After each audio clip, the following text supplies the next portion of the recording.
Light within my heart, light within my thoughts, light within my words. May one and all and everything, blessed and loved ever be. Welcome, I am Sister Who. It seems as we go through life, one thing that almost everyone has in common is that we want to be together. We want to have a sense of community around us. Sometimes that can get people into trouble because we look to the community to be our definition, to tell us who we are, and no community can do that. Who we are has to do with the treasures and the perspectives and feelings, the unique qualities within us that may be similar to those in other people, but they're never exactly the same. Because just like snowflakes, there's no two people on Earth, even identical twins, who are exactly the same in every way. Even with identical twins, there are differences in emotions, in thoughts, in strategies of how to deal with life. Some who want to blend in and some who want to stand out. Some who want to be distinct and some who want to be the same. None of this has to be a problem if we're willing to celebrate it. The thing to remember about community is formed by the individuals coming together. Communities don't exist unless individuals come together.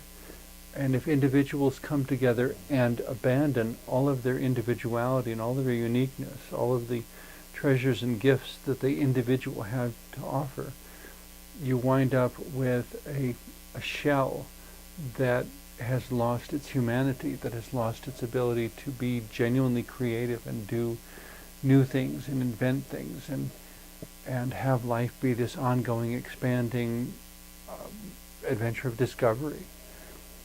Discovery comes from individuals, not from communities. Communities, in essence, renew themselves by nurturing their individuals, no matter how anomalous those individuals might be. Individuals, conversely, survive by contributing to their communities, by finding someone who will listen, someone who will appreciate the creativity, the ingenuity that they have to contribute. The wonderful thing in the midst of all that, I guess, is that we can go through life being as different as we want to be and still hold hands. There are as many different ways to look and act and live as there are people, or more, because there's always new ways being invented. There's no one single person who could represent everybody and all of the possible diversity you might encounter under that heading. You know, when someone says, what does a gay person look like? Well, which one? What does an Italian look like? What does a Frenchman look like? What does a Chinese woman look like? There may be some commonalities, but there's a whole lot of differences.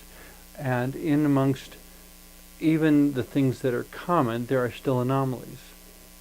There's no group that's 100% the same, because we're not clones of each other. And even if we were clones of each other, I strongly suspect our personalities would diverge, so you'd still wind up with differences.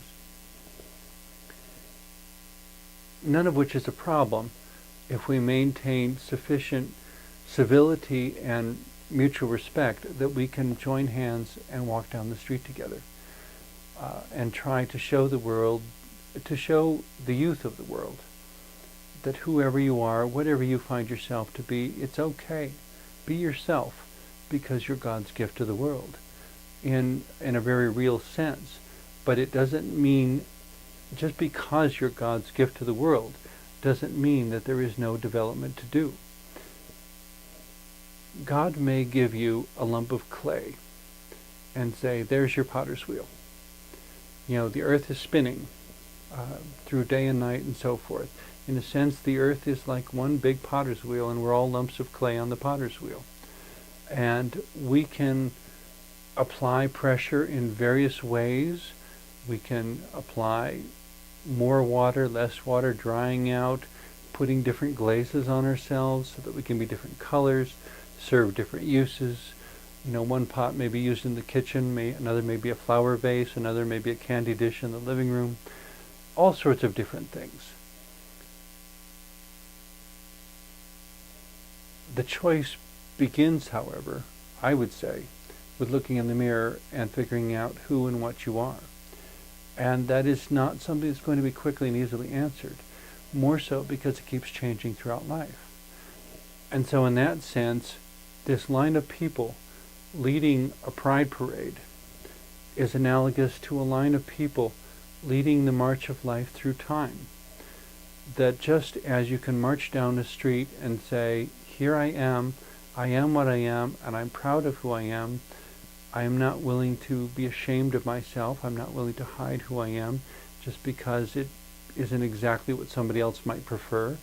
They're not what I would prefer either. So, now that we have mutual disapproval, we can be civil to each other and respectful and recognize that the world is a shared space. In a similar sort of way, it's like we're marching through time, and we're marching through different eras and seasons, and the forces that shape whole societies or whole countries. I know what I want for you, I know what this person wants for you, I know what that person wants for you. I don't know what you yourself want. And to accept that what anyone wants, child or adult, may change over the next 5 years, over the next 5 months. And recognizing all of that, to recognize that that too can be something good, and to find a world that helps each individual sort through the changes and the possibilities and the opportunities and the decisions to find the genuinely most effective and beautiful outcome, so that we're not only running in place, but we're actually moving forward in our own lives and as a community and as a nation and as a world. That we are leaving behind the conflict and the war because we're improving our minds to where we can communicate, we can think, and we don't need violence to shape our world or to decide where humanity is going to go. If violence is the answer, what in the world was the question? I don't personally think violence is the answer to anything. It's kind of an admission of failure in a way. And in that sense, every office that is connected with furthering violence, to the extent that we become a world of peaceful people who will listen and respect each other and love each other and take care of each other, all of the professions we've created to deal with violence will become unnecessary. Granted, this is quite possibly thousands of years in the future. Just because it may take us a while to get there doesn't mean we shouldn't pursue it, when it really is a much better way to be than what we have now. But in contemplating how life is this ongoing journey, and I'm not sure who said it first, but I'm happy to repeat it, that life is a journey, not a destination. It's not that because you're born, you're here and there's nothing more to do. It's a journey between who you are at the beginning of your life and who you will be at the end of your life. That in the end you will know so much more, you will be able to do so much more, you will have thought about and experienced and reflected on so much more. In the truest sense of the word, there will be a much bigger sense of who you are. It's like every experience that you have, every memory you add, is another grain of sand added to a bucket, until this bucket literally overflows with sand. Except, of course, for those who avoid new experiences and avoid discoveries and avoid anything that seems the least bit risky or threatening or dangerous or uncertain. And so that every time life offers them another grain of sand, they jerk their bucket away and say, no, don't put that in my bucket. I don't know what that is. I don't know where it's been. I don't know if it's safe. And in the interest of being safe, when their time runs out, they still have an empty bucket. And I've never wanted to live that way, obviously, which is where, when the opportunity came up to be Sister Who, I said, why not?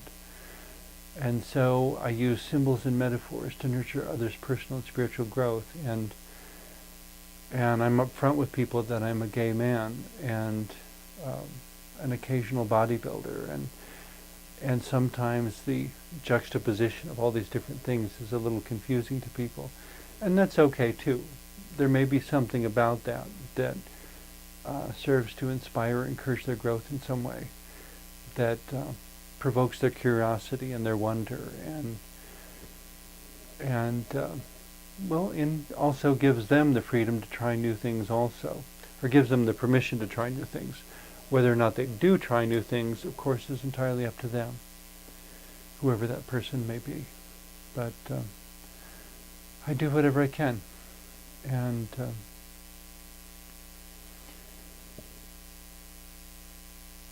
the song I'd like to share with you today is one I wrote when I was in college, looking at the metaphor of seasons of life and this forward progression of life being a journey, and all the different things that happen along the way, and it doesn't always have to be profound.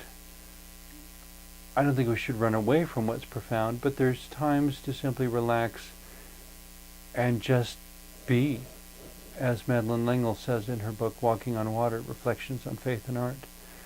That we get so caught up in the doing of life that we forget that we're human beings, not human doings. Taking time to just be, to sit on the bank of a river and watch the water go by and not have to judge it as right or wrong, not having to explain it, but just watching it and noticing whatever it may have to say to us. That the babbling of the brook may be a language telling our heart things that our mind couldn't necessarily comprehend, speaking to us without words, helping us to feel alive in ways that rushing through traffic in a busy city can't necessarily do. But if we don't take time to listen and to learn and to watch and to simply be, we'll miss it. And it will be by the opportunity to be gone. We'll, like Henry David Thoreau said in Walden, coming to the point of death and realizing you've never lived. That whatever accumulation, none of it's going with you. The only thing you can take with you are the memories and the love, the wisdom and the love. Ultimately, consequently, as I pondered all that, I thought to myself, well, life is ultimately about the growth of the soul. But coming back to this moment of awareness in the present.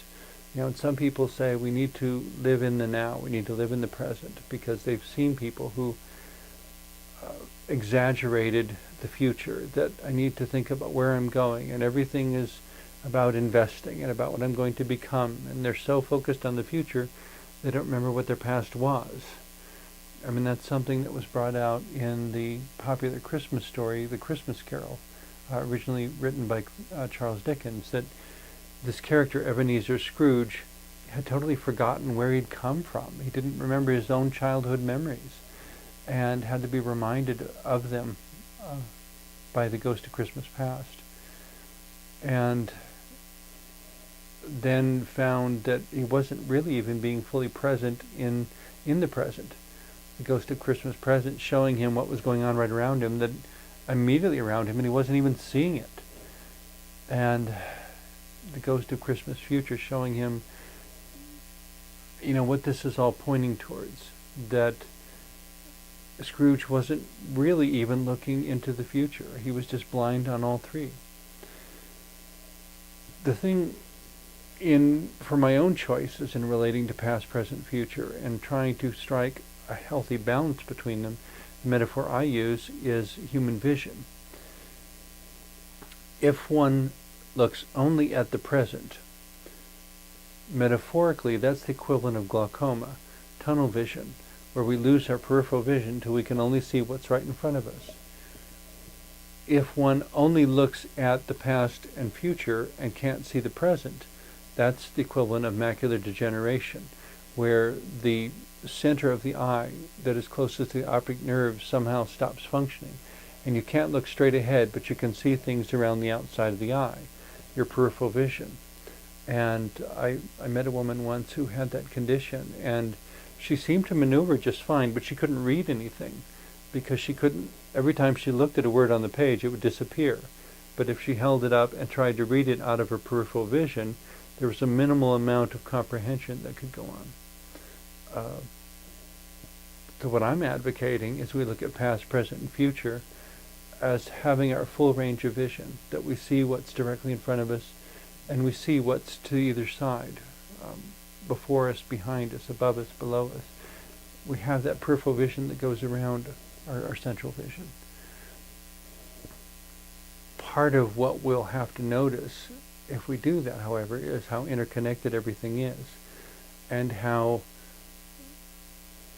because everything is so interconnected and interdependent, collaboration makes so much more sense than competition. Working with diversity, no matter how different it is, instead of saying, ooh, that's bad, to simply say, that's different, and start a dialogue and allow that other person to tell you what the world looks like from their perspective. What's your story? What does this mean? How did you arrive at this? I really am interested. I'm not trying to judge you. I don't have any agenda for why I'm asking this, other than I want to get to know you. You're something new and different to me, and I need to grow from time to time, so you're an opportunity for me to grow. I'd like to hear your story. And to have that sort of openness toward each other, because there's nothing about the dialogue that compels us to change. It just gives us more interesting things to think about. In any case, the song is simply called Take My Hand. And being aware of the shifting seasons in our life, and being aware that we don't go the journey alone, even when we think we do. Being aware that there is a whole spiritual side of life as well that remains out of sight, but absolutely present with us. Like the wind rustling through the trees. We never ever see it, but we know it's there, and we know it can have a very dramatic effect on how our lives unfold and how our kites fly, how our ships sail.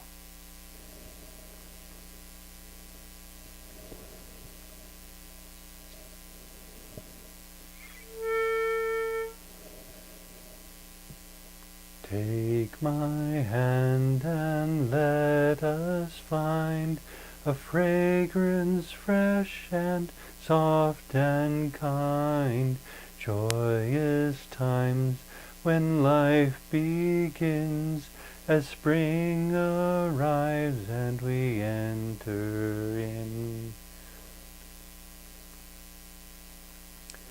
Take my hand and let us hear whispered songs so warm and clear, woods and fields and mountains high, we dance as summer passes by. Take my hand and let us taste the wondrous harvest we've embraced, the tended garden of labors long, grants at last sweet autumn song. Take my hand and let us see, though blinding white the snow may be, restful times to look inside, where winter's hope and peace abide. Take my hand and let us go down a path that few will know, weaving lives of memories, learning how to love and be.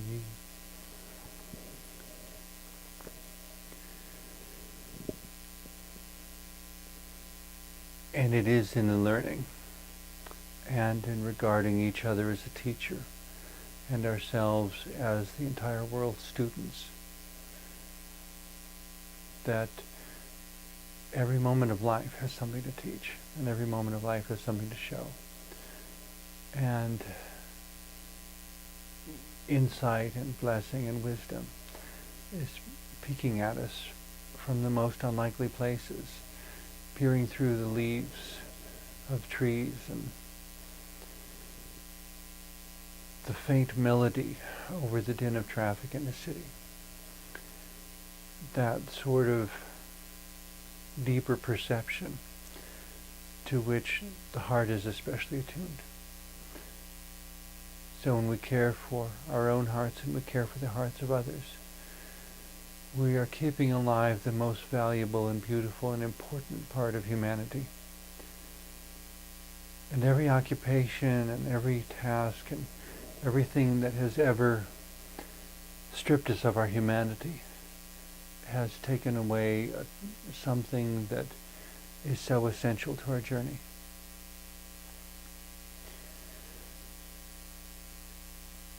It is not for any person to say who should make the journey and who should not. That would require a much greater wisdom. And so I, for one, am quite content to leave that wisdom in the hands of God.